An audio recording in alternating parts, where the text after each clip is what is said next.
Hey everybody, welcome back to Danielle's and my awesome channel. Today we're going to be learning about the sliding filament theory, which basically explains how muscle contraction works.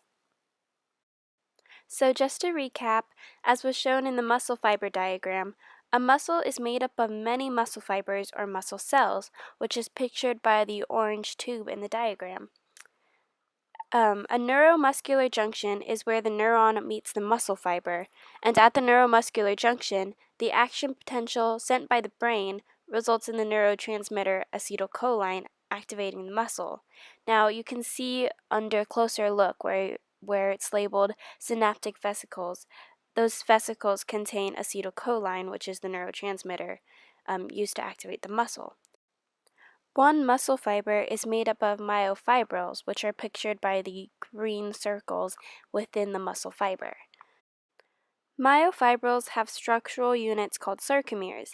These consist of two myofilaments, actin, the pink paper, which is thin, and myosin, popsicle sticks, which are thick. Each sarcomere has a few different parts: the H zone, the I band, the A band, C discs, and the M line. As you can see on the model, the Z discs are the end plates of a given sarcomere and are made of actin, which is the thin filament. The H zone is the horizontal space between the actin filaments. The I band is the area where there is no myosin, which is the thick filament, and the A band is where myosin, the popsicle sticks, are present. So in the next part, we're going to see the contraction of the sarcomeres, and we're going to notice a few things. So first of all, we can see that the H zone is getting smaller. It's contracting because the actin is getting closer to the M line. Then we can also see that the I band, where there's no myosin, gets smaller as the muscle contracts. But the A band, where the myosin is present, does not change size. This results in striation under the microscope.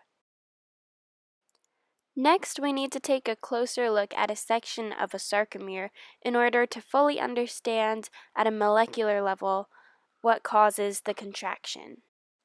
In this close-up section of a sarcomere, there's a little bit more detail, so you can see the tropomyosin and the troponin, which are both proteins which block the myosin head from binding to the actin.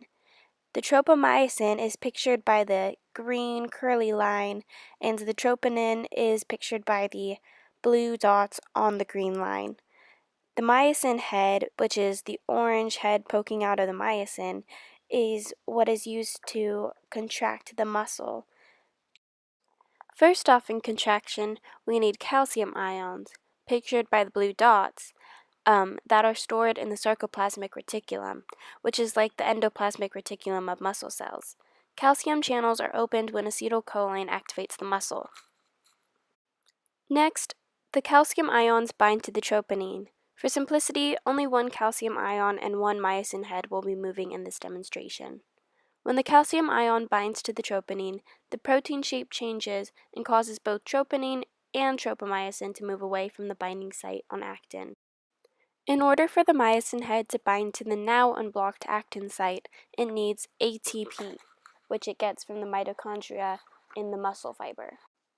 Binding with the ATP moves the myosin head into the cocked position and changes ATP into ADP and phosphate. Using the energy it stored from ATP, the myosin head launches itself at the actin site, pulling the actin closer to the M line, hence contraction. However, binding to actin causes myosin to change its shape, resulting in it unbinding to the ADP and phosphate. Finally, the myosin goes back to its initial position.